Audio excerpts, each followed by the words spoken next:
welcome back to the Creatives POV podcast. I'm Noah. I'm Ethan. I'm Marquis. And today we got on a very special guest. We got Andrew Peterson. He's been a filmmaker here in Des Moines, Iowa for a little while now. And so let's just get into it and tell us a little bit about yourself. Well, that's pretty much a good way to put it. I've been a part of like the Des Moines creative like scene for probably going on like 8-9 years now. Primarily I've worked as like a filmmaker and like a photographer and just a lot of different little facets around the community. But mostly my heart is in film. Yeah. So. Are you from Des Moines originally? No. So I have lived a very weird life. I grew up in Sioux City and Kansas City.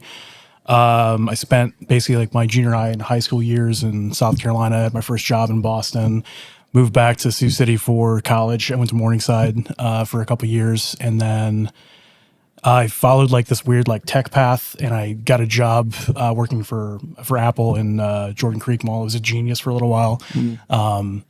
Moved to Kansas City, came back. So I've been here since 2014, 15. Okay. So Yeah. But Okay, that's not too long ago. I mean, it doesn't feel like it. No, it feels like yesterday. I know, it's just like yesterday. But no, I spent 2011 to 13, in Des Moines. Moved to Kansas City for a couple years to like be around like family and work down there, and then I moved back up to Des Moines to actually start like Made in DSM with one of my good friends at the time. Yeah. So yeah. So what got you into filmmaking? I think it's kind of a funny path because I when I grew up, like I of course love like movies. I never really thought I'd be actually making movies and actually them being like my breadwinning thing. It kind of just all came to be because I was like in my young 20s, like I love photography. Like even as a kid, like I always had like a disposable camera with me. Like I was always just snapping pictures. My favorite part about movies were like all the behind the scenes content that you get on like a DVD or like a VHS that would come with like a behind the scenes of like Star Wars or like how they made this. Those. Yeah. It's always my favorite part because it's like, oh, how do they do this? And that was always something that kind of transfixed me. But my journey started because I used to love mixing music and making music with my friends. I don't really do that anymore. But there's a lot of facets that still come to pass, like whether it's mixing audio or anything else. But my filmmaking journey started because I was like an audio guy. And my friend Ryan Morrison was doing a 48-hour film in I think 2000, would have been the summer of 2012. And he was like, hey, can you like help us record audio, just kind of give us a hand and then like help with the score and like mixing the audio. It's just like, it's like one of those like weird, like 48-hour films. Like we kind of didn't know what we were doing, but I was like, I love this. And I didn't really put much thought into it at the time. Other than just, I really enjoyed it. And I really enjoyed being around those people and like making stuff. And I kind of put it on the back burner, met some guys in Kansas City that were doing a lot of film stuff and was kind of like, I'm like a little fish in a big pond. Like I'm not even going to tell them I'm interested in this. And then when I moved back to Des Moines and I was working with like a lot of creatives and stuff, I was just picked up an iPhone and just started using like, just taking videos of everything. Started doing like a little vlog for our blog. And it was weird because like, I was just using an iPhone at the time, just capturing these moments and like putting together like a story. And, there were people around that started like taking notice that we were just being vulnerable and like showing stuff and like showing the behind the scenes and like capturing it really kind of clearly in like a dynamic kind of way that I don't think anybody was really doing. And when like everybody was watching like Gary Vee and like Casey Neistat vlogging like constantly. So it wasn't like a new concept, but it was a new concept for Des Moines.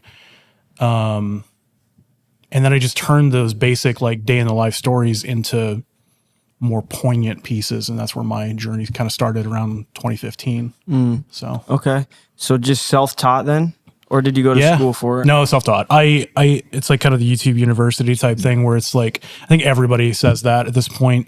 To me, it's like I saw there was a need for like a multimedia facet of what we were already doing. And we were telling the stories of like creatives or businesses. And it was just a different thing that separated us from the pack of people at the time, because no one was doing video related content that was like actually vulnerable to business owners or let them like tell the story, or like, because everybody like in like those times was like, oh, if I get a video, it's going to be like a commercial.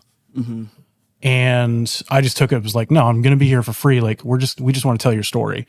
And that's kind of like what started getting me actual like paid clients, because I knew how to look at things and lens things differently, and more of like I don't want to call it like a rustic sense, because it wasn't like super commercial, but it also wasn't like just a dude with an iPhone once I actually got a legit camera in my hand.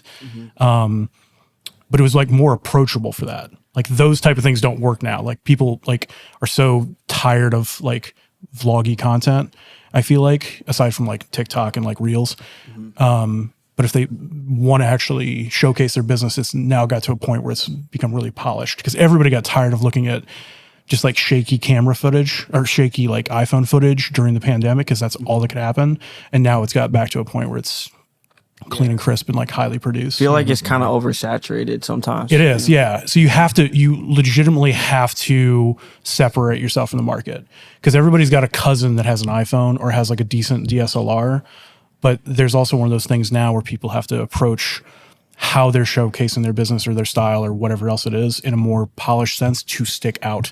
Like there has to be that little bit of flavoring added now. Yeah. So was it easier for you to adapt from photography, just shooting on like little disposables, to then the iPhone, and then to like now what's your rig now?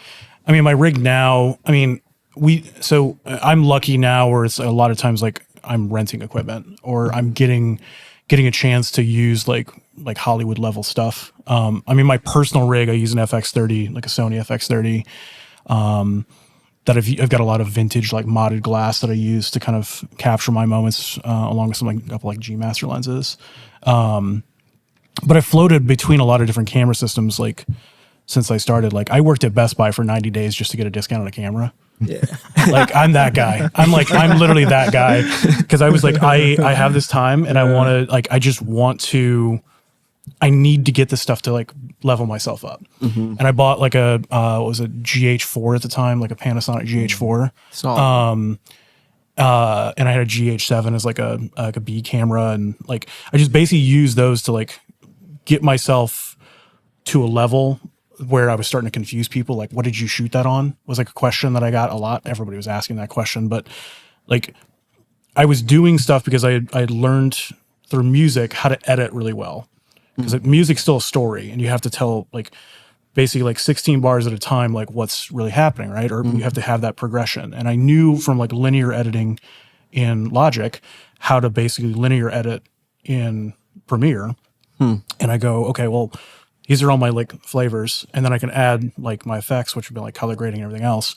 So I could take something that was, I don't want to say amateur at the time, but it was like just a little above amateur, and then I was able to basically sauce it up in a way where it didn't look like I wasn't using like a big like $100,000 camera. I was using just like a $1,500 mirrorless camera, and I was making it look that much better just because I knew the editing process. Yeah.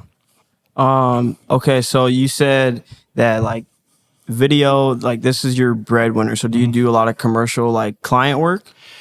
So now I work with a couple different crews, and I'm not always basically like behind a camera. Sometimes I'm assisting with the camera, but I have like one major client that I have a good kind of reputation with. That's just been there like throughout my creative journey. So we still do video work for them. Like I still do video work for them. They're like a real estate company in town.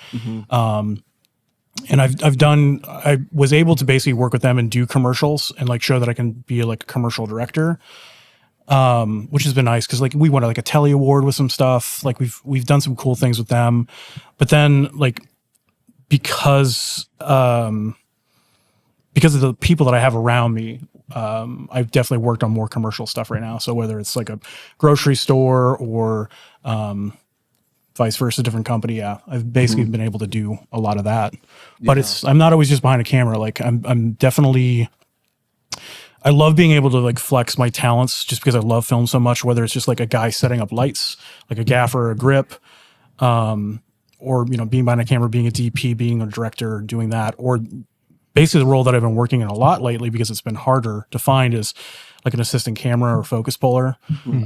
So I work like, for example, with Bruce James Bales, who you had on earlier, I work as his first AC or like a second camera operator on a lot of his gigs. And we have a good relationship that allows me to kind of work outside of my talents, but also inside my talents as well. Yeah. That's pretty dope. How do you balance like the client work and then the passion projects and the feature films and stuff that you do? I mean, it's pretty easy for me because like I go into everything just like full hearted. Like I think if I get the opportunity to work with somebody, like I love just sitting down with like a client and just totally like dissolving every idea that they have. And making sure that like I'm doing or bringing the right things to the table, that basically express like what they need for their business or what they're trying to sell or what they're trying to capture in their moments or what they're trying to explain to their audience. Right. And I think doing a lot of the commercial work has been important, because it is like maybe like a half-page script or it's a very condensed idea, but it's still a story that you have to tell in say 15 to 30 seconds or maybe up to a minute if you're lucky. But taking those kind of aspects and then moving them toward like a film, there are a lot of the same kind of problem solving things that you have to kind of go through. So if someone gives me A, B that they want to represent their business with, it's also kind of like A, B and like a character in a film. So there's a lot of, it's nice to be able to work on both aspects, because they both move really fast, but they also have a lot of interconnectivity that still kind of translates between the two of them. Do you remember the first film that you got to be part of? Yeah, so I think aside from the 48, like that was kind of like just a fun thing with like weekend homies. But the so there's a director in town named Israel Lopez that was doing some like a video kind of, I can't think of what exactly it's called, but it's like an introduction video for the Bravo Gala of Des Moines. This was a couple years back, but it was the first time I got to actually work on like a legit like film crew. Because up until that point, like I was working mostly as like, I guess the industry would call like a predator. So I'd go out and produce, edit and all that stuff just by myself. Right. And that was the first time that I got to go in and work as, I think I was working as a grip for that. And then I was working like, I was float between grip and camera, but I got to work with pretty much everybody that I'm working with now. And I got to like see how they operate. And that was one of those, like, this is what I want to do.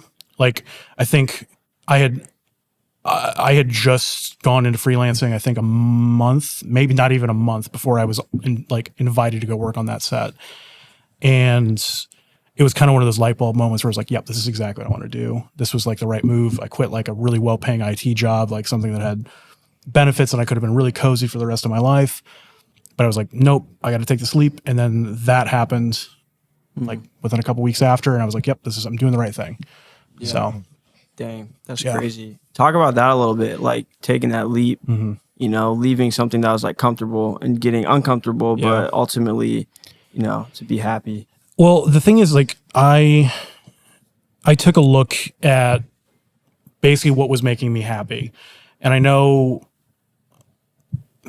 there's like this day and age, like, I mean, it's kind of like not like a trigger, but it's like people just want to be happy. And I realized that there's two things. This is the reason I dropped out of college was because like I was mid-recession, like basically like in college, and I realized none of my friends that were graduating were happy. And I was like, I'm not putting myself in debt further to possibly be happy because I have a college degree.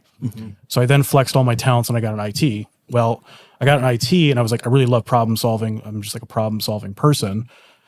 And I went down that path. I worked at Apple for 5 to 6 years, got into this job, and I was just kind of going with the motions, but I still that creative itch, and I was doing that. I was moonlighting as a creative basically during my nights and weekends. So I was putting in like 40 hours at work as an IT like person, and then 40 to 50 hours still as a creative. Like my buddy and I, when we started Made in DSM, like it was just our grind. Like he was still working at Apple and I was doing my IT thing at education agency. And then it was basically just like roads just started to like tell me that like you're on the right path, but you just need to take this exit. And I basically, there was a lot of like bureaucracy and like politics that were going on with my job. And I was like, you know what? This isn't making me happy, clearly. I'm going to take the scary route, take whatever retirement benefits I was going to get, put that in, pay some rent for a couple months, and then just grind and follow my dreams. And I did. And it's kind of led me to where I am now. So, Dang. but it is a hard, scary leap. But I knew I also had a lot of people in my network that were around me that I trusted and were not going to feed me like BS and be like, no, you're great. You're doing all this stuff. I didn't like all the fluff, but internally I knew I was doing the right thing. Yeah. So it wasn't like other people were like, yo, you should really do this. It was more or less like, I hear what you're saying, but it's also like, I also believe in like what I'm doing myself. So, how important is like having that community and that network that is encouraging and keeps you going? it's huge because I think as a creative, like we get stuck in our own little heads, like, and it's hard to sometimes like branch out. But I think the thing is for me, it's like I met a lot of people that I trust and that aren't going to feed me like a lot of lip service about what I'm doing. And they want to actually like see me grow because I want to see them grow. And I think that's something that we have that's kind of like special in Des Moines is like, nothing's like given to us in a way here that like sometimes like maybe other places like might have like a more structured scene, right? Mm-hmm. Or you just like, you know who like all the film people are, or you know who all the photographers are. It's really blended here in Des Moines where it's like everybody kind of does a little bit of everything, but we also just have like a really high standard for everything that we do here. And it's like, if someone started to get like, if I started getting lazy or if I started like basically getting too big for my britches, someone around me is going to be like, dude, chill out. Mm-hmm. Like, you're not that guy yet. Mm-hmm. And I think that's one of the things where we are very honest. Like the people I'm around are very honest. Like I have a really small, like group of people that I trust and they trust me. And like, we're all like, we just work really well together. But mm-hmm. I think that is important. Like, especially like where people like starting out is like finding the scene that you want to be in and being a part of it and being reliable. And then also just being able to have like hard conversations with people because you want to see them grow and you want to grow with them, or you guys like lifting each other up kind of. Yeah. So for sure. Yeah. We'll get more into like certain people, mm-hmm. you know, that have helped you grow and in what you do now. But what are some recent projects that you're working on? So personally, like I finished a short film back in April that kind of got put on the back burner, which I'm really excited to show people, but there's like some logistics and legal stuff that I have to work through. Mm. I actually have 2 more scripts. I took that kind of just hit a brick wall with that project because I was hoping to like be able to like get some audio release to use with it. Mm. It didn't really work out as well as I wanted, but instead of like taking the L, I actually wrote 2 more scripts to like write it and make it into something a little bit bigger, which is kind of a good blessing, which is pretty exciting. But I'm also working with a director in town named Antoinette, who is working on a project called Peck, which it was interesting that I got kind of brought into it because it's an all like female crew and cast. But I had worked with one of her good friends, Allison O'Hare, as a DP and an editor. And she was like, I really wanted an editor that can actually like pull this whole thing together. Yeah. So we're really close on getting that done, but that's a feature project that I'm editing right now. I mean, I'm working on like a lot of commercials. There's a lot of things that are kind of going on in the background. Some things I just can't really talk about, which is kind of silly to say, but NDAs are real. But the 2 biggest things right now is like I have a couple scripts in the pipeline that I'm going to be directing those probably in this fall, and then of course like seeing Peck come out, which is going to be really fun to see For sure. Yeah. That's dope. Walk us through the role of being a DP, a director of photography, Yeah. and what that looks like. So there's a lot of different facets to it, because I think a lot of people have like misconceptions of what like a DP or a cinematographer do. To me, it's working really close with like a director, like understanding, like basically if I get a script from somebody, talking through like what their vision is, what their whole vibe is, and then it's up to me to basically take that director's vision and then basically lens it, like basically make the movie or what's written like visual. So half the time, like when I get a script, I read it, and the first time I read it, I literally just write down ideas or what I see. I don't always like feel like I actually read it. I visualize it first, and then I read it, and then I like kind of figure out my visuals. When it gets to like the time to actually shoot it, though, you're basically, the director is kind of working with the actors, right? Mm-hmm. The DP is mostly working with the crew. So when it comes down to it, it's like you have people in between that, like you have a first AD that's like helping with scheduling and making sure things are on track, and vice versa. But it's really up to the DP to like communicate what's needed for this scene or this shot, or kind of just setting the mood appropriately. So you're working basically with like a lighting department, like a G&E department, to make sure that lights are getting set appropriately, or you're even kind of working with like sound guys to be like, where can you put the mics? Like, where can you put the boom? Like, where can you hide certain things? And it's all encompassing to make sure that when action's called, everything that's basically the camera's seeing is getting picked up and like photographed correctly, right? So there's a lot of different elements that just that one person does when they're on set, but they are like the visual storyteller. So like you have a writer and a director that have a script, and that basically anybody that goes into the frame is acting and like acting out the film, but you're basically the eyeballs of the audience through your camera. So that's kind of the way that I always look at it. But on the other side, like the crew side, like they're the ones leading basically everybody that's setting the frame. So it's kind of like it's a mix between being a very like visual communicator, but also like a good team communicator. So just everything kind of runs smooth, and then the audience actually understands what's going on. So, yeah. What would your favorite part of the process be? Because there's a lot of different hats that you wear. Yeah. I mean, my favorite, I think working like day to day is really fun. Half the time, like I really love like pre-production work. For example, like when I'm directing, or like when we directed like my last short, Ghost to Ghost, AM, like Bruce is the cinematographer on that.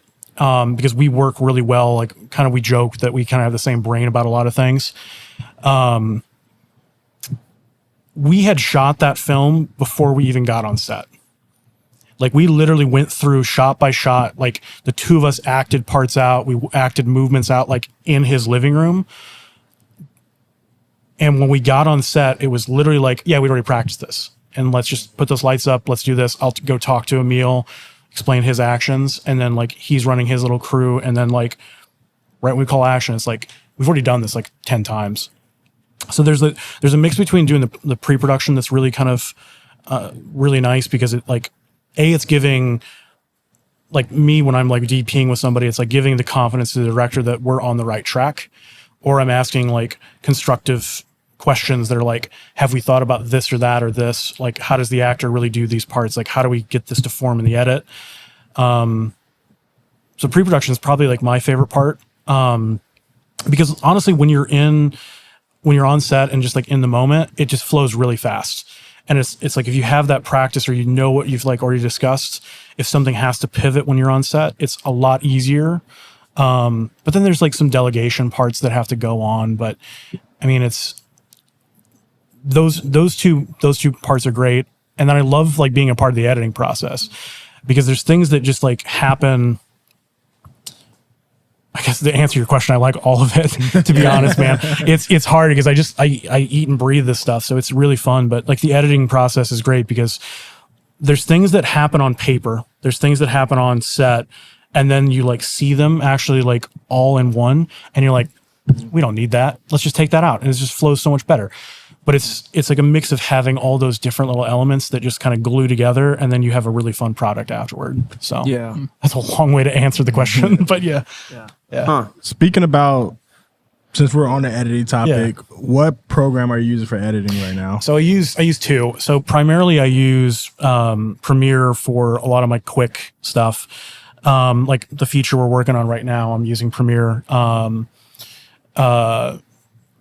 also I love working with color. Like it's a big part of like me being like a DP is understanding color and color workflows and like how it actually expresses a scene. So I use Resolve for that. I'm kind of in the process of switching from Premiere to doing full-time Resolve. Just because like I'm really fast in Premiere and I'm used to just like throwing out like a Final Cut, like timeline, throwing it in Resolve, doing all the color. But there's just a lot of back and forth that has to happen with that. So I really just want to get all to Resolve at some point. But pulling the Band-Aid off is something that I've used for like 10 years is kind of hard. It's tough, yeah. So, yeah. Tell us about Made in Des Moines. Yeah. So that started, funny enough, it started in 2011 before I went to Kansas City. I had it's funny because like I was online, like on Tumblr and stuff, and I was like, everybody's so proud of their city, and like we got a lot of cool stuff going on here, but no one's just like proud to say like they make the stuff in Des Moines. And like my buddy and I went through, made like literally we spent like, we didn't go to sleep that night. I came out, like walked into the kitchen, he's like chilling on his laptop working on a website, and I'm like, dude, what about Made in DSM? No one's like, New York's got it, Kansas City's got it. Why don't we have it? And then it just like, we both had light bulbs and we just worked for like 8 hours and we're like, crap, we got to go to work in like 2. Yeah. You know, it was like one of those things. And it kind of went on the back burner because originally I really wanted to do like physical product. And I wanted to like start a store that people could just be like a consignment store where people could like if you made wallets or if you made like hats or t-shirts or something, like anybody could just be like, throw it up on the site. I'll just throw it up on the site. You made it here in Des Moines. Like, let's just throw it up on the site. Maybe we'll take like a little bit of a percentage. And then my buddy was like, well, why don't we just like talk about creatives? And then we don't have to worry about like all like the rigmarole of like running a store yet. So I moved to Kansas City. We still talk about it for 2 years. And then in 2013, we launched it. And it was literally just like, it was kind of like on the edge of when blogs were dying and then when like podcasts were getting like kind of popular and everything else. But it was supposed to be a place where people could just learn about who's making their stuff or learn about creatives and stuff. And then we started doing the vlogs, and then we started doing like, we did like a couple pop-ups. And it got to a point where I felt like we weren't connected with the right people anymore. Like, there's nothing against like people that are just making like arts and crafts stuff. Like they're still creatives. But I think it got to a point where we were just interviewing. We had like saturated, like we had done like an interview with everybody. Like anybody who was making something in town, we had done an interview with it. And our Instagram popped off. Like the page was getting a lot of like follows and a lot of traction. And then just like some personal things happened. And then I was like, we're closing it. I'm done. I can't do this anymore. And it's still like hung out online. When I had a falling out with my partner that I was working with this on, like I just left it up for a long time, kept paying the bills, kept paying Squarespace. And it kind of got to the point where I was like, this is such an important name that I want to keep it. And I still don't know what I want to do with it, because I think my thing is like, I hear a lot of times when I meet new people that they're like, I didn't know such and such person did this. And it's like, how did you not know? Like, are you on like social media? It's like for one, like I'm terrible at social media. Like I lived it. I like was on there too much. I was a content creator for 2 years straight, and it just kind of burns you out a little bit. And I was like, okay, if there's I need to get to the point where I'm sharing other people's stuff and people can actually have like a place, like a landing page. So I think probably in the next like 6 months, like that would be a fun goal for that to turn back into like a place where like a repository. So like if you take a dope photo or you like make a dope video or like vice versa, right? Like someone can just like see it as a repository and then like maybe it'll be like a common like community again. Cause it was a community for people to like meet other people back in the day. Yeah. Which is kind of weird to describe, but like I remember like working on like my videos at Horizon Line Coffee and people would recognize me and be like, hey, I saw this person's interview a couple weeks ago. I just like asked them if they could make me a bunch of t-shirts. So it was like a landing page for a lot of times for like people who needed things. Yeah. And now because I'm so invested in film, like I really want to get back to the point where maybe in a year or two, I have like a film fest. It's just a Made in DSM like film fest That'd be sick. or something like that. So like, but also like just like getting to a place where people can like voluntarily share things and not feel scared to. Cause I know like when I first started, like it was terrifying to like share a video. Like, you know, clicking upload on YouTube is like, oh man, hope no one hates this. Like getting to like a safe place where people can just like share things and like be involved would be kind of cool again. Yeah. So I think right now it's still like my own personal brands, which I don't really contribute to a lot. Mostly just because like I think to me, it's like I'm working on so many different things that it's hard for me to like take a step back and also like worry about myself sometimes. But I do need to get to that point where it's like, I think for example, like my buddy Bruce is like working on or I think they just finished a feature called Knee High with a director named Marissa.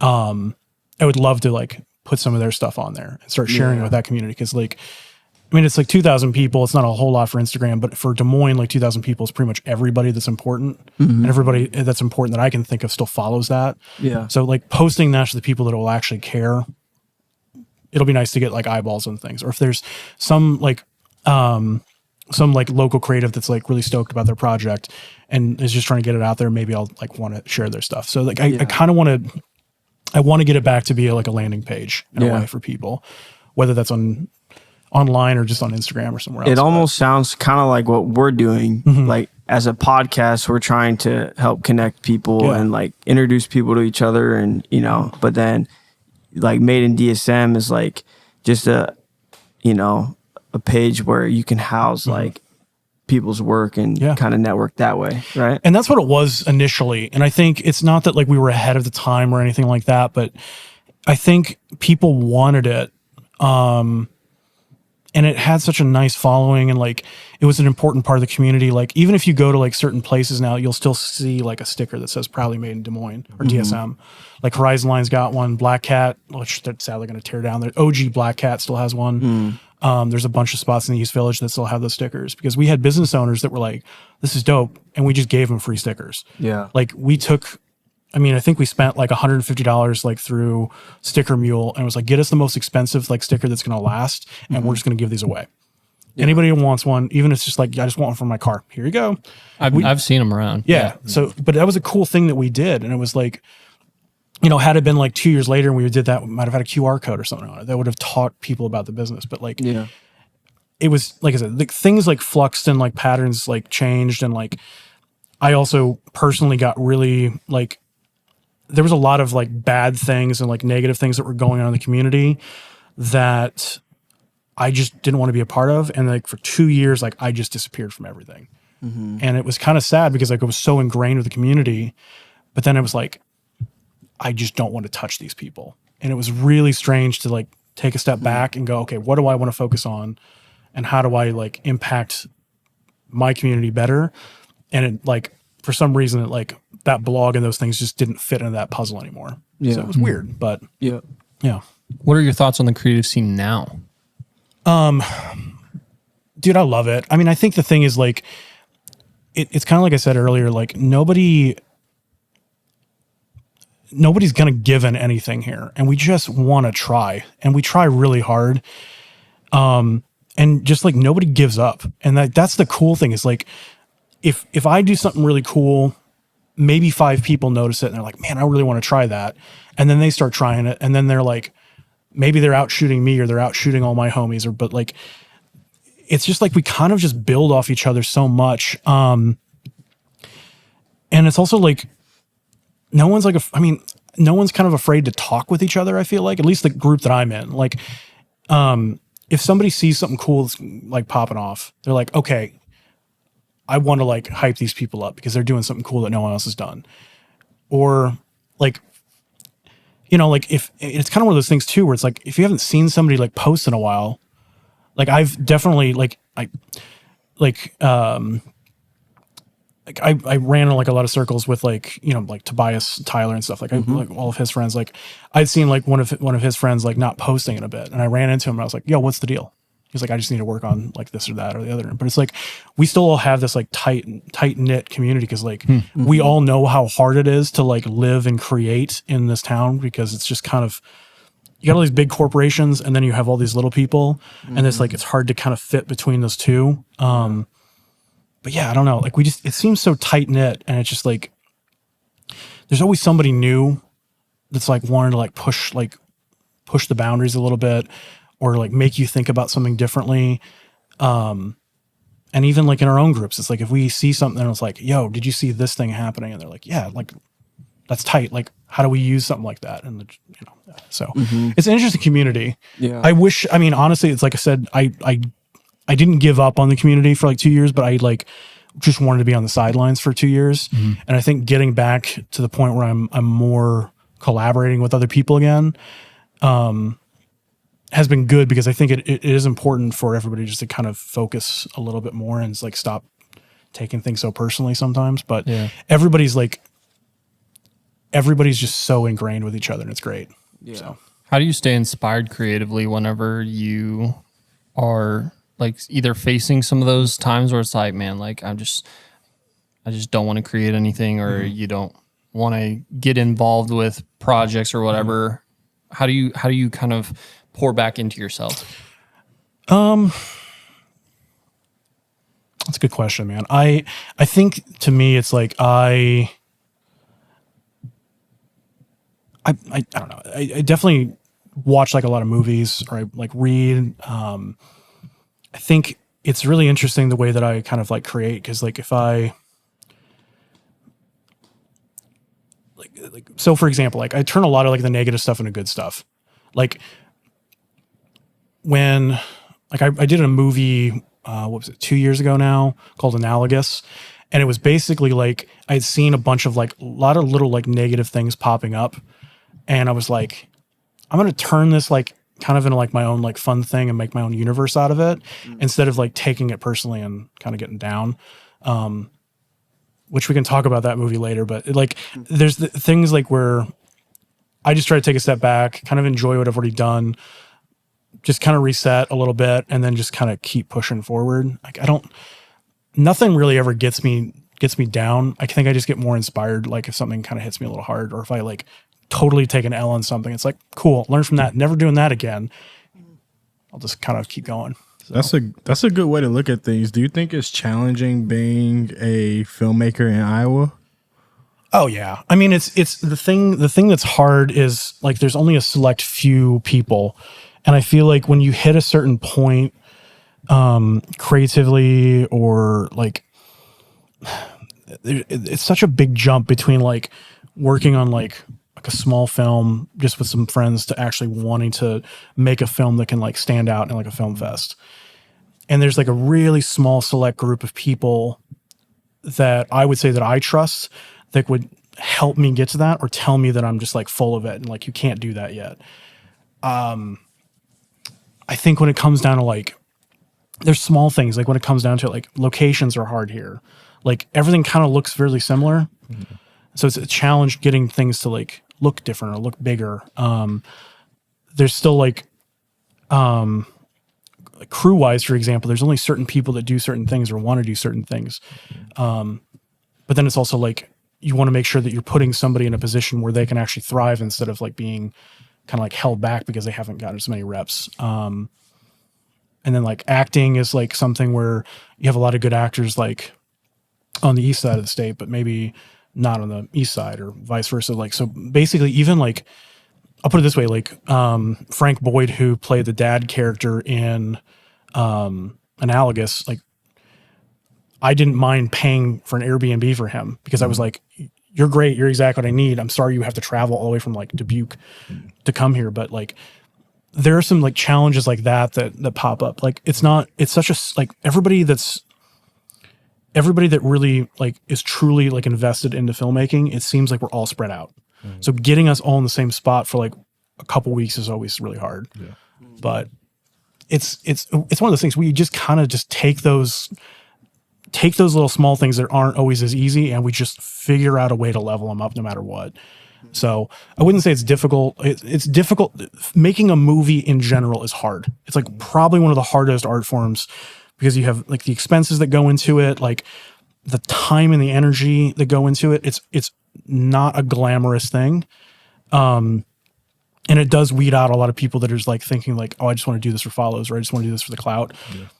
Those people like will like work their way out of the system, and like the people that stay in it are the people that really just don't care how like dirty they have to get. And like that's the hard part, because you have like say 10 people that are just like truly invested in like making movies, but we're all doing stuff at the same time. So getting us all together to make something is really challenging. But when that happens, it's like the best thing ever.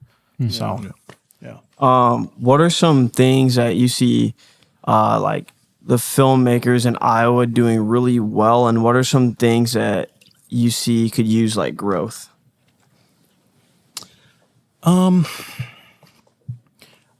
think it comes back to like us just like taking risks and stuff. Like there's a guy I used to work with named Terrell Christie, who is like a crazy good, like he has a lot of interesting things in like Blender, like with 3D animations, and like he did a Godzilla piece that was just really dope. And like there's some things that like he's like pushing his boundaries that are really cool to see.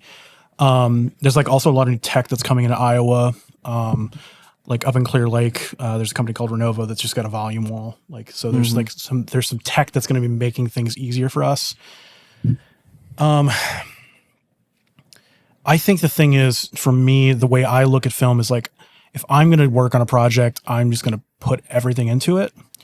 And there's a lot of things that like slip through the cracks on like a lot of Iowa films where it's just like, whether it's poor audio, whether it's a poor grade, or just like a really bad camera choice, or like a bad, like there's a lot of like little things that are growing pains that like the scene has to go through to get better. But at the same time, it's like, I also think it's like, there's like some accountability. It's like,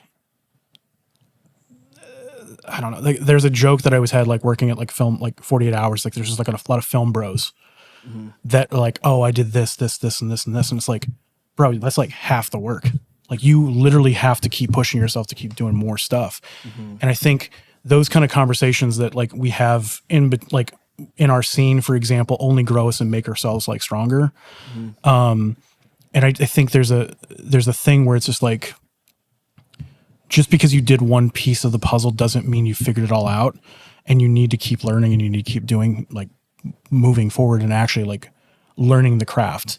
Like just making like a short film, like a decent short film that might win like a couple like local awards doesn't mean like you should just like stop like progressing. And I think that's something that's kind of like damaging in a lot of like Iowa creatives. It's like, okay, I popped off in Des Moines. Cool. Like, what about Sioux City? What about Cedar Falls? Like, what about like all these other areas that are also doing big things? Like, there just needs to be like, I don't know. It's really hard to describe. It's not like an ego thing, but it's like people just need to keep working hard and not just like, I don't know. There's just a progression thing. I think that's really what I'm trying to say. I know it's not a really clear answer, but there's just like, there's a thing that I've noticed in like Des Moines specifically. It's like people have, I think we always called it like a silo effect. It's like you basically keep on rising up to the silo, and like you're really like doing something really good, or you're like Des Moines famous.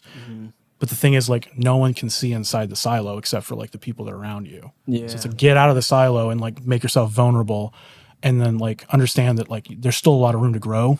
Yeah. And that just because you're like cool or big or doing something good here doesn't mean that like someone in LA hasn't already done this. But like, I don't know. There's just just a progression thing. People just keep out to battle for like what they really like. So, are there any local creatives that you specifically look up to or enjoy collaborating on projects with? Yeah. I mean, I love Borg. I love Tobias. Like, we just did a music video a couple weeks ago together with Annie Kimball. Like, Annie Kimball's a great artist. Like, her voice is crazy. Like, B Well's really inspiring. Like, he just does a lot of cool stuff around town. Like, any event he pops up with, I just have to go and say hi. Like, there's like graphic designers and stuff that are really fun to watch. Like Taylor Whipple, who I know is like in and out of Des Moines, has always been fun. She did the poster for Analogous. Like, I love all the stuff she's doing. I've got friends at like Fontenelle Supply that like they always just, I mean, they run a t-shirt company called F2. They just do some crazy stuff. Like Seth from Precious is great. In my own community, like there's a lot, like, I mean, it's easy for me to say like Bruce, because like Bruce and I have like worked together for years now. Like jokingly said, we're the same person in a lot of ways, like same brain in a lot of ways. But like there's some other people like Chase Stein, who's like working on like a Star Wars thing right now, which is pretty cool. There's just a lot of good people that like, I think the thing is for me, it's like, I'm kind of like a sponge to all the good things that are happening around, and it just kind of keeps on making me want to do good stuff.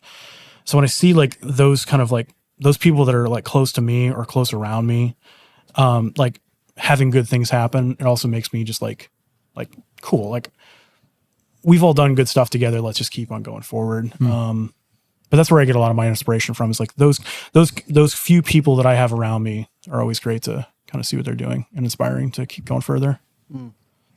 Who are some like, and we might have touched on this a little bit earlier, who are some like cinematographers and directors, filmmakers, actors, like in the industry that inspire you in your style? Like local or like kind of just like out. Oh, okay. Non-local. Like, okay, like outside Hollywood of stuff. Iowa. Yeah. Yeah, I mean, like directing wise, like I love Denis Villeneuve. Like, I think there's a lot of like the stories that he takes. Like, I take a lot of inspiration from. Like, Denny's just, I mean, working on Dune or Sicario is great. I mean, if we think about like Sicario, like everybody's probably a cinematographer is going to say Roger Deakins, because like he's just such a like an iconic person. But Greg Fraser's another one that I really enjoy his stuff. Kind of upset that Batman didn't get any Oscar nods, but whatever. There's also like one of my favorite movies is like Mandy. Like there's I don't know if anybody's ever seen it in this table, but there's a guy named Panos Cosmatos. He's a Greek director. And like he has two films, like Mandy and then was it Beyond the Black Rainbow, that are just so like twisted and gritty and like nostalgic that I really enjoy. And it's something that his movies are kind of like an inspiration to me, because they take a lot of the great things that like great cinematographers do and then great actors do, and then just kind of combines them in this one really weird, wacky package. So yeah, that's kind of where I like it. What genre of like film do you like? I mean, I like horror for a little, like for the most part. Like horror is kind of fun. Like I like a lot of the old like 80s, 90s like campy horror, like grindhouse films. I also just love like thrillers and like action movies for the most part. Like when I think about like my favorite movies, there's always like some sort of like uncomfortable aspect to them. Like I love Jaws, for example. Like Jaws is like a very like personable like film, because it's like these three guys getting kind of like tormented by a shark and then like having to deal with their own stuff. But like No Country for Old Men is like a Coen Brothers film, is incredible because it's just all about like life and death and then like uncertainty, and it's just a masterful movie. So, but I like thrillers and action and horror kind of like my go-to. Do you remember the first movie you saw in theaters? Lion King. Oh wow. Yeah, in the 90s? Yeah. Like, wow. Yeah, my grandmother took me to Lion King. That's the first movie that I remember actually like seeing in a theater. Huh. But yeah, it was a big deal. Yeah. That was what 92? 90, maybe 93 or 94. Okay. I don't remember, but I do remember going to see Lion King. Yeah. That's what's up. Yeah. Crazy. What direction do you see the film industry going now? There's just a lot going on right now. I mean, like when you've got writer strikes because of like appropriate pay. I mean, you've got actors that are striking. Like there's a lot of things that are basically getting impacted by greed right now, which has always been kind of how Hollywood is. Like it's always just about, it's a money making machine. I think for like an independent creator, there's a lot of good things. Like, I mean, I'll put it this way, like AI has its ups and downs right now, but like I had to make a newspaper for Ghost to Ghost AM, and like I wasn't going to sit down and like write 4 articles. Like I just had ChatGPT like help me write articles, but I was able to like tell it like if anybody sees the screen or can actually read it, like it makes sense to what the other 2 stories are going to be, because I fed it the right information. But there's also things like Photoshop for kind of like expanding universes. Like it's like we go back to locations in Iowa. Locations aren't always easy, but the thing is like if I can put someone in front of a green screen and then do like basically like tell Photoshop like I need this, this, and this, like nope, replace that, replace this, replace that, and like find out exactly what my setting is. Like I can put somebody in a place that I couldn't have done easily like 6 months ago. Yeah. Which is insane. Like the thing is like it'll be really fun like using that in like a practical sense, because I think like I'll be doing the 48-hour film fest this year, and I kind of joked with Tobias that I was like I'm only going to use one light and I'm only going to use one lens, and then I'll figure it out from that point. Maybe that won't actually happen, but I think it would be really fun to like take something that's already challenging and then like make it even harder, just to see what kind of like things we can do, but also kind of make it a little easier for like the crew and stuff that we have involved. But being able to go like say like set somebody like in front of that door and then just like cut out around them and then be like, this is a bar, or like this is a bowling alley. Like there's some crazy stuff that we can now do that can like expand the storytelling. And yeah, it is scary because like I don't want anybody's jobs getting taken away because of AI, but it's also like it still needs that human touch at this point to tell. So it's a great time for independent people, because like the cost of entry is a lot easier to take. There's still a lot of gatekeeping when it comes to like commercial and like full feature. But I mean, the fact that somebody can just pick up an iPhone or can pick up like a nice DSLR and be able to like tell their story is huge. So it's going to be interesting to see what happens in the next couple of years, especially with like how YouTube filmmakers have been like impacted like and kind of like disrupted the community in a way. So we'll see how it happens, but it's great. You mentioned like with the strikes going on and everything, and how Hollywood is greedy. Would you ever want to be working on anything Hollywood level? I mean, I think that's the dream. I think to me, it's like I would, if somebody gave me the opportunity to go work as like, even like a production assistant on like a Hollywood level film, I would do it in a heartbeat. Because I think to me, like, I mean, I'm still like late, like early 30s, but I think there's so much more that I want to learn and like be a part of, that I think being able to see how certain people like interact on like a big set would be cool. And I've been on like bigger projects where it's like you have a crew of like 20 to 30 people and like an actual like a American Cinematographer Society person actually working on set. And I've been a part of those things, but it would be interesting to like get a chance to like work in Hollywood. That said though, you can still, like, for example, like, I don't know did you ever see Nomadland? So Nomadland is like, maybe jot that one down. There's only, I think, 5 or 6 people in that crew that made this entire movie. There was a sound guy, DP, like maybe an assistant, and then like director, and then that was pretty much about it. Like just a really small, it mostly just takes place like in a van and like, but the fact that like there was only a very small crew that made like a big full feature is kind of like, it's kind of like where technology is leading us. It's like if you get the right people to work on the right story at the right time, you can make something that's huge and like impactful. So there's a give and take there. But if anybody gave me the opportunity to go work on like a Hollywood level production, I'd probably say yes. I definitely want to get like an entertainment lawyer or somebody involved to make sure that I'm not getting like screwed over. But yeah, I think it's definitely a dream. Yeah. So yeah. Is there Is there one movie, old or something that you know that's coming out that you'd be like, if I could have been on set or doing something in that movie? I would say there's 2 movies that I would say that I would have loved to have been a part of. Well, maybe 3. I really would have wanted to be on set for Shawshank because I think there's a story which I can tell in a second. But the second one would have been No Country for Old Men. Yeah. And then third would have been Zero Dark 30 with Greg Fraser because that movie is just like so gritty and I don't know. But the reason I would really want to go see Shawshank is because Deakins basically told a story about when he was in the ASC clubhouse that he heard 2 other cinematographers saying that like, I don't understand why he got all these accolades for this movie because he didn't light it. Turns out like he used the most lights he's ever used on any film for Shawshank and no one knew that he lit it. Wow. And that's one of those things where it's like, that would have been amazing to just go see that. Like there's some rigs and stuff that he set up for like Blade Runner that are impressive and crazy and like same thing for like 1917. But yeah, I think those 3 movies would have been really interesting to see how they kind of work. Even like we're talking about with like small crews, like one of my favorite behind the scenes like photos from Dune was just Denis Villeneuve and Greg Fraser just in the desert with Timothée Chalamet. And it was just them just picking up shots.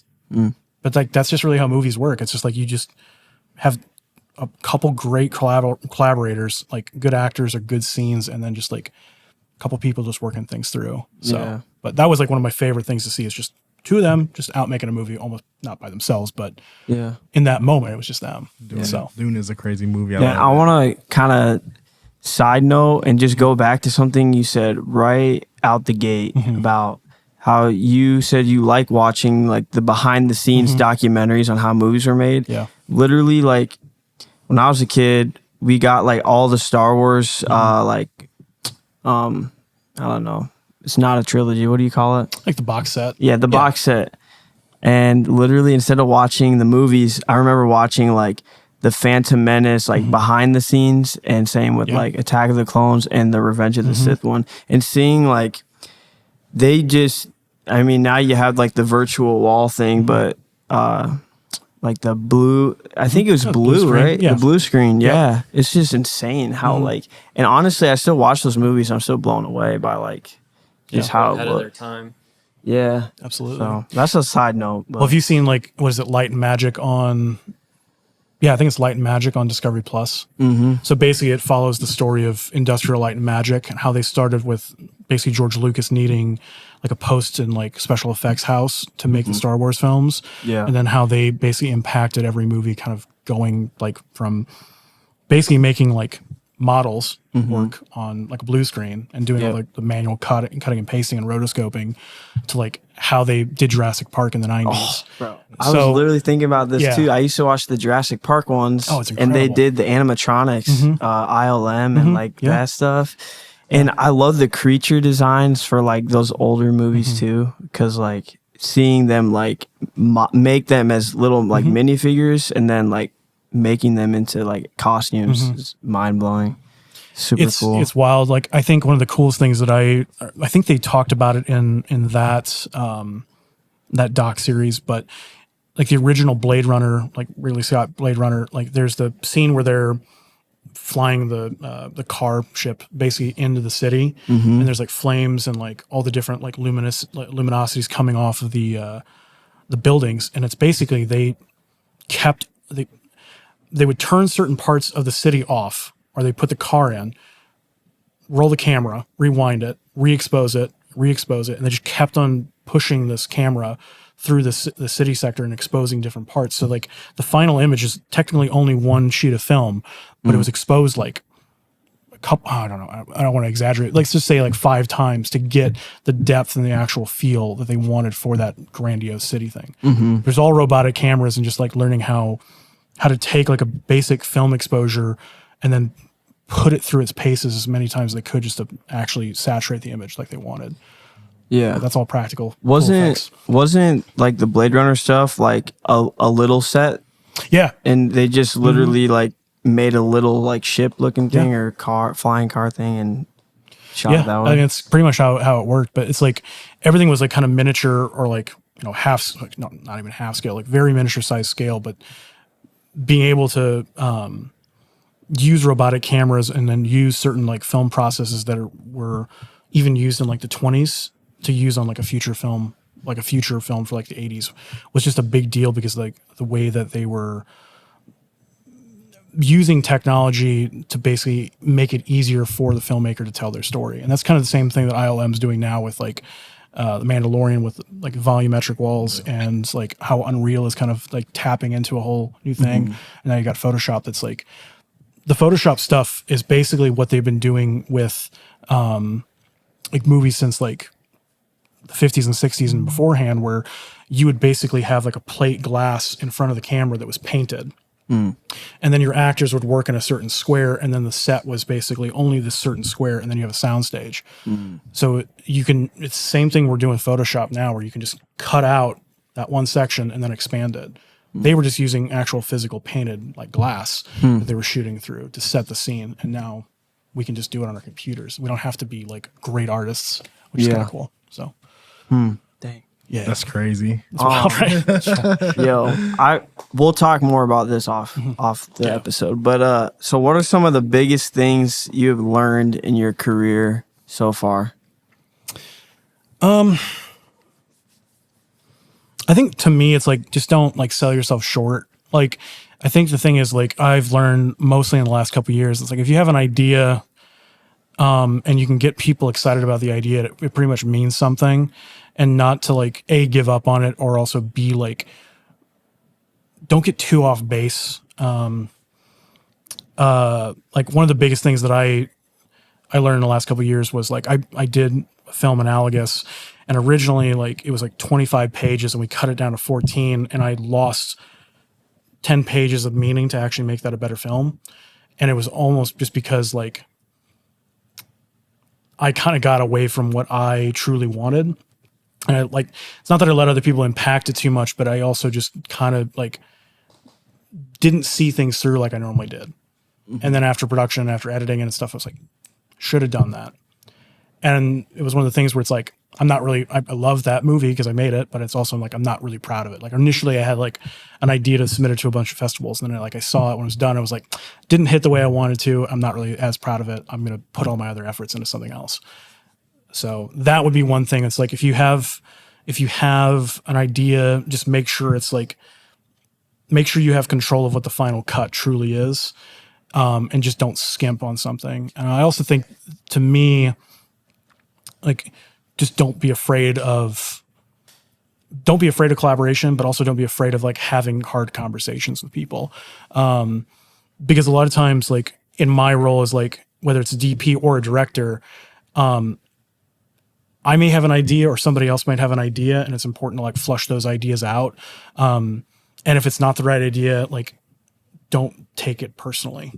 Like, that's the biggest thing that I will say for a lot of, like, if there's a newbie that's just going to go on set for the first time as like a production assistant, like a PA, don't take anything personally, because we're all here on set to work, and basically we're all getting paid to work. It's not that like we can't be friends afterward, but it's like, if we're asked to do something, just don't take it offensive if someone's like a little snippy. Because the thing is, once you wrap, like, all that stuff can be kind of forgotten. And like, that's the one thing that I'll say, because if like, there's a lot of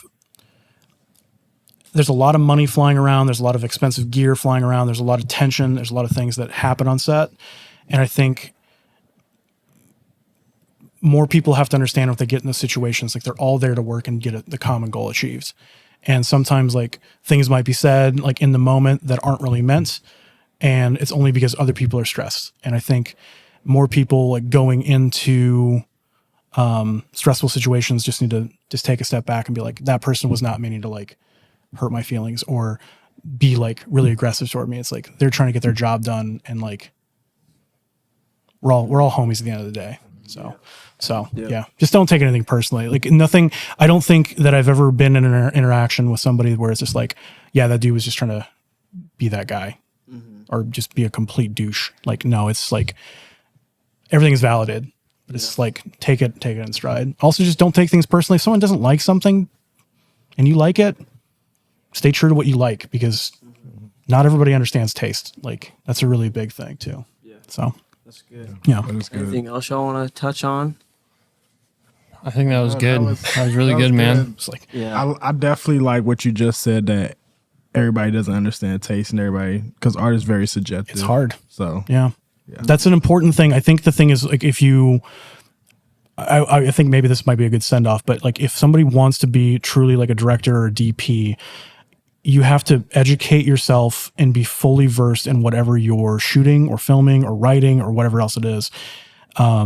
Case in point, like my short film that was only a page and a half, I spent probably 200 hours listening to radio programs that were based off of what I was going to shoot. So I basically went fully invested into it so that if anybody asked me a question or asked me the whys, I was able to give them a poignant answer of why we're doing something or where this was leading. And it's also one of the things too, where it's just knowing that if I am directing something, I don't know how to do, maybe I don't know how to make a costume, but I know somebody around me does know somebody that makes a costume, and I can then I can go, hey, I trust you to do this. And I think that's what separates a lot of like indie people to Hollywood, is like Hollywood directors know how to delegate, and they also know how to coherently tell people what their vision is, but they're also not afraid to hire somebody that's better at XYZ than them. It's like, I'm a pretty darn good DP, but the thing is, like, if I want someone to shoot my movie, it's going to be like someone like Bruce that understands where I'm going from, but also can like stay on the same level where I'm at. But it's also flattering when somebody new in the scene goes, hey, I really like your stuff. Can you shoot this for me? So I think being able to be in that role and understand that, yes, I want this done, but also having the vulnerability to go, I don't know how to do that, but you do, I'm going to let you do it.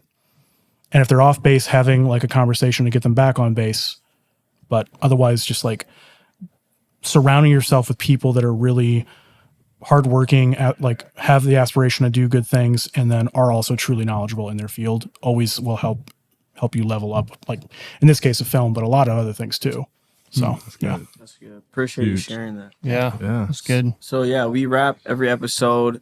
We go around the table and talk about something that has inspired us recently. Yeah. It could have been this week or today or the past month, but yeah, we'll let you go last so you can think about it.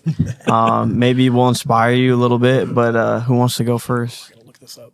I'll go. Friday, I had an all day shoot at Hy-Vee Hall, filming a political leadership summit.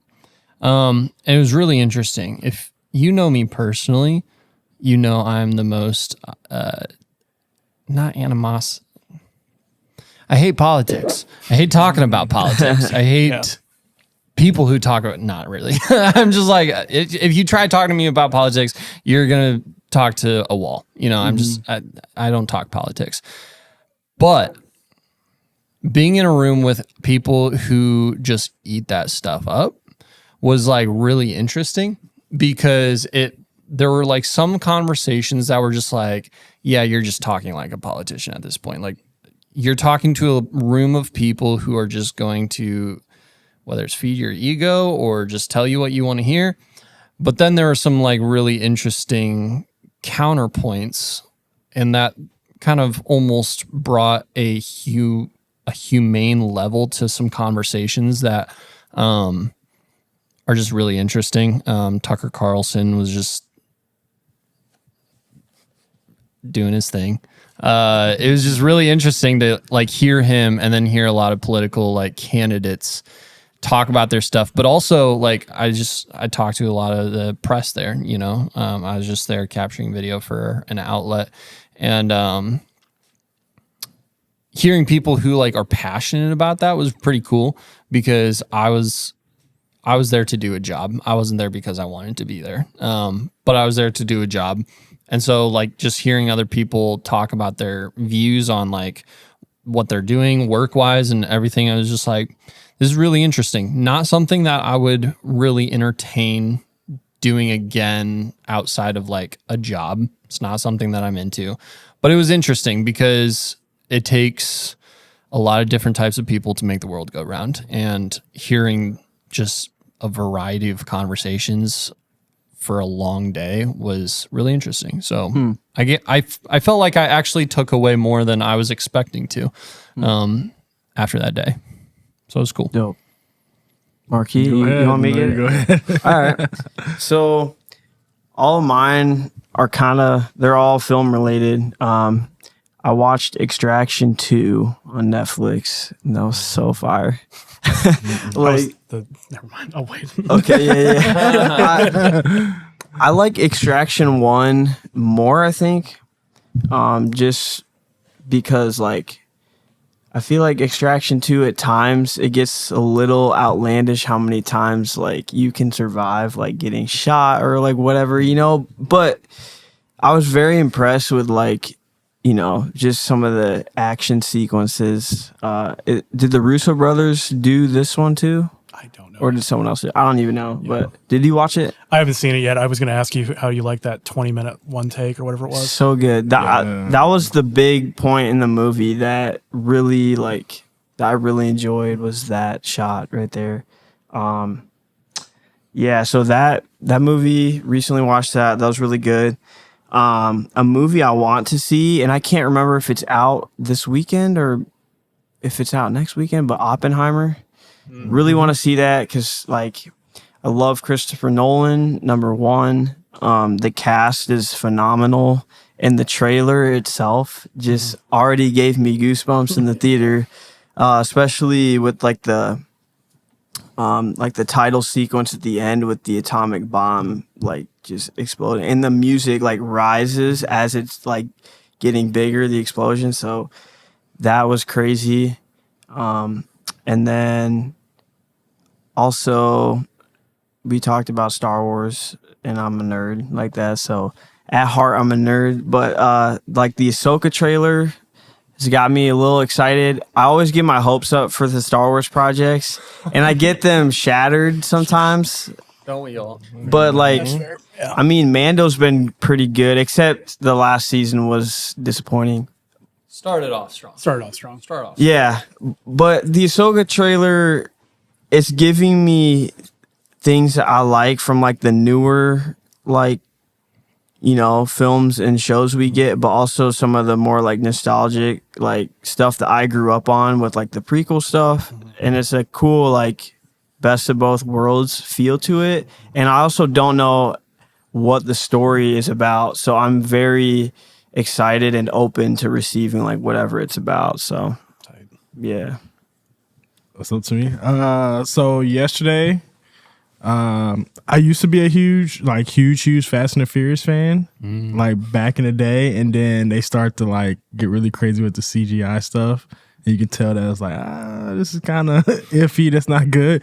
But I finally watched Fast X yesterday, and I was like, this is actually pretty good. It's probably better than most of the ones from the past, I say 10 years to me, when it came to the CGI and everything that goes into it. So that's mine. Nice. That's fun. Yeah, those movies are over the top. So that's good. Man, once you got The Rock in those movies, it's going places. I mean, there's a couple different things. I think I'm really excited, sci-fi wise, Greg Fraser's new movie, The Creator, looks Oh my God. incredible. The fact that they also shot that on an FX3. Yeah. Anybody can just go to Best Buy and just go buy one of those right now. Yeah. Really? Yeah. I mean, of course, still, that's just the camera. It's not everything else that goes into making those movies, but it is it's a very interesting, fun fact for anybody that's I don't know how to make a movie. It's guess what? Turns out, just go buy a DSLR. Yeah. And that's what you have, right? You said? I have the baby version of that. That's so there's crazy. the one that they're using for that movie is the full frame version. I picked up the Super 35 because I have a lot of vintage glass that just adapts really well to Super 35. But it's also save a couple $1,000, buy something else that'll actually help support the camera, or buy another light or something like that. So but yeah, that's really cool. I also just I binged the new season of The Bear, which was brutal, but also the storytelling in that was just incredible. Cinematography was fun, but also I think The Bear is one of those shows where it's really a good explanation of like how cinematography is just supposed to disappear in the movie. Like, yes, I'll catch myself going like, oh, that's a really cool shot.